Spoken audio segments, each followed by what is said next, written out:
Well, howdy diddly dandy there, chums. 'Tis I, Captain of Steve's, and today, chums, it's actually a lemsip with Captain Steve. Yes, I'm a rather poorly Captain Steve. Let me just have a little sip of this to wet the whistle in the throat.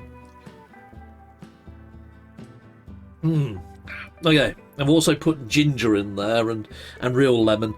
Yeah, spruced it up a bit with herbal remedies. Yes. Anyway, Free Eye Atlas news. What have we got today? Let's jump on over to the Tinterweb and let's investment gate, shall we? Righto, people. That didn't quite work, did it? No, it did. There we go. That took a little bit of doing. I don't know what happened there. Anyway, technical difficulties averted.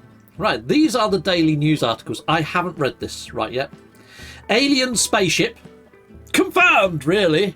This is the Daily Star, people. The Daily Star is a UK tabloid, if you want to call it that. It's very sketchy at best. Anyway, alien spaceship. Okay. Free Eye Atlas makes history with the most extreme orbit ever seen. We're going to click on that. You're going to get my reactions live to that in a moment. But firstly, I want to touch on Atlas 3i, or 3i Atlas, changing colour for the third time. It's gone from being the colour that it was, like a whitish yellow colour, to going bright orange and bright yellow, to then going blue. So it's changed colour a couple of times. Now, I've got my own theories on this, but I jumped over to Google and used its search results, and it says this colour change is likely the result of specific gases, such as carbon monoxide or ammonia, leaking from the comet. You've got to think this thing has gone really close to the sun, and it's got really hot. Now, different metals have different melting points, and they have different colours when they melt and ignite. And if little sparks are shooting off, like a firework, and this is my own theory. So the reason I think it has changed colour is because of those little particles that are burning now off the rock as it's moving at such a speed is causing this hue. So for it to go blue, I think that could be down to copper salts, chloride, copper carbonate, and copper oxide. You know, when it went bright yellow, I think that could be down to sodium nitrate, sodium oxalate, and corallite. When it went orange, calcium carbonate, calcium chloride, calcium sulfate. Now, if it goes any of these other colours, reds or purples or silvers or whites, then that'll explain why it's gone those colours too. The thing that I find quite interesting with this is if you play No Man's Sky, like I do, the video game No Man's Sky, it's got all of its elements, and the funny thing is the colours that they've used for a lot of these elements kind of aligns with some of this stuff. Well, sodium does, for example.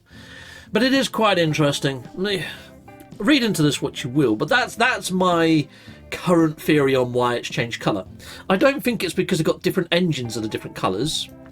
I still don't believe this is alien technology, but the Daily Star does. So let's jump on over and let's have a little look-see at the Daily Star. I accept your cookie munching tactics, Daily Star. Right, okay. I don't know why it's scrolling. Oh, for fudge's sake, why? Just scroll the page. There we go. Oh my god, I hate websites these days. They're so riddled with freaking adverts that they don't even work. And then you get to read the header and you get certain fodder, and then they give you a load of images, links to other news stories before you can read the rest of the news story. Sometimes I think I should just go out and buy a newspaper and live like the old-fashioned times. Okay, alien spaceship 3i Atlas makes history with the most extreme orbit ever seen. The 3i Atlas spaceship has stunned scientists by blazing through our solar system on the most extreme stretched-out orbit ever recorded, confirming it comes from far beyond the sun. We knew that it came from far beyond the sun. That's the whole. It's an interstellar object. 3i stands for interstellar. This is the third interstellar object. We know that by its freaking name. You've told us nothing in that title. Okay, right, here we go. Artist impression of how it looks. I would love to see actual photos of how it looks, because I've seen all sorts. I've seen it looking like a rock with horns, and I've seen all sorts. Anyway, let's carry on down. The mysterious interstellar object has been dubbed a 3i Atlas, has made history by following the most extreme stretched out orbit ever discovered. The discovery reportedly confirms that it came from far beyond our solar system. Yeah, but how is this an alien craft? You know what? I'd read this and I'd get to the tantalising bits, because it looks like it's going to tell us everything we know before it gets to its wild claims. Okay, chums, there is some interesting stuff on here. So basically, it's saying that the path that it actually follows is a very elongated, thin, oval, elliptical orbit that goes well outside of our solar system and back round. So it comes in and then goes back out, which kind of alludes to that it could happen again. Now, what makes this interesting to me is there is mythology around the Sumerian texts that there is a wandering planet on a large elliptical plane that comes back around into our plane of field every so many thousand of years. If I can find it, I'll put it up on screen. In fact, I'll look for it in a moment. We'll do that next. It's called Planet Nibiru. Now, could it be, I mean, if there is such a planet as Planet Nibiru, if it does collide with anything, it's going to catapult it forward of itself. So what if these interstellar travelling objects that we're seeing are remnants of colliding things with perhaps this wandering planet?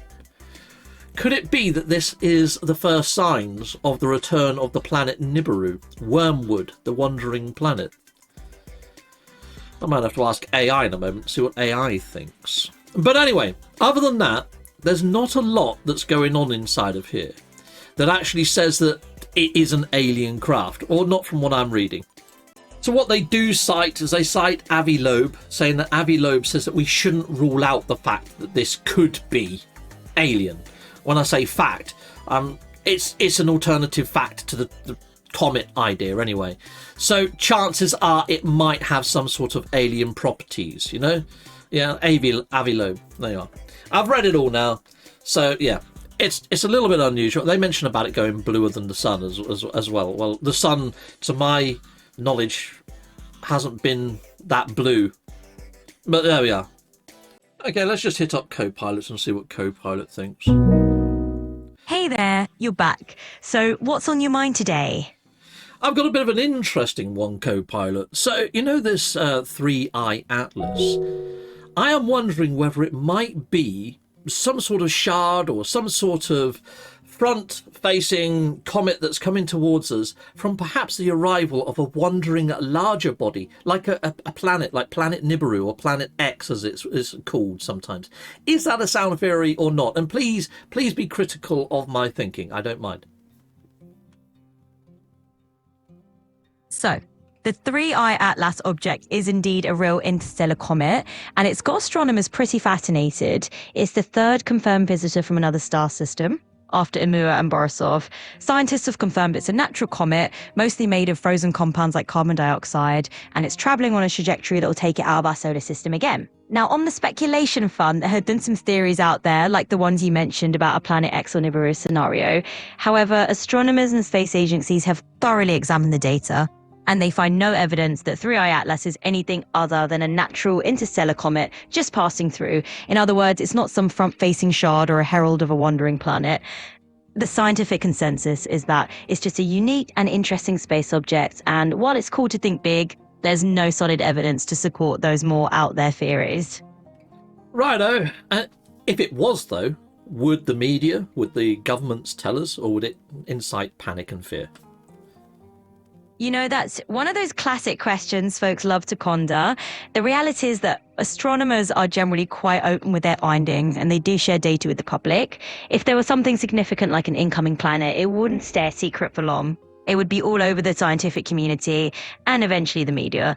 Governments and institutions have protocols for releasing info, and they'd certainly aim to keep people informed rather than inciting chaos. So rest assured that the truth tends to come out eventually. What is the time said to be for the return of Planet Nibiru?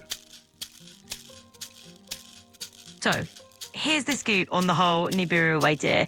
Basically, the Nibiru or Planet X theory has floated. It ended, but I'm hoping that we've got the text up here anyway. I was hoping it would just give us... Oh no, actually it has just cut off. It's just cut off. That's a bit of a... Man! Okay. I'll go find the information myself. Let me Google that for me. Okay, right, well, here we go. So, this is by the author of Alexander Sitchin. Now, a lot of people, Zachariah Sitchin, sorry, a lot of people say that his translation of Sumerian text is rather questionable, and I have to agree. So I have to put that out there as a bit of a caveat.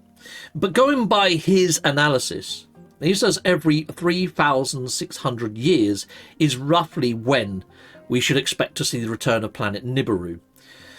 Now, if Nibiru did return, and it is a big wandering planet, what it might cause is mass floods. So the best way to understand when this may have happened is maybe look at biblical texts or historical texts that show a great flood. I'm thinking Noah's Ark type stuff, which supposedly happened about 1,000 years before the Bible was written.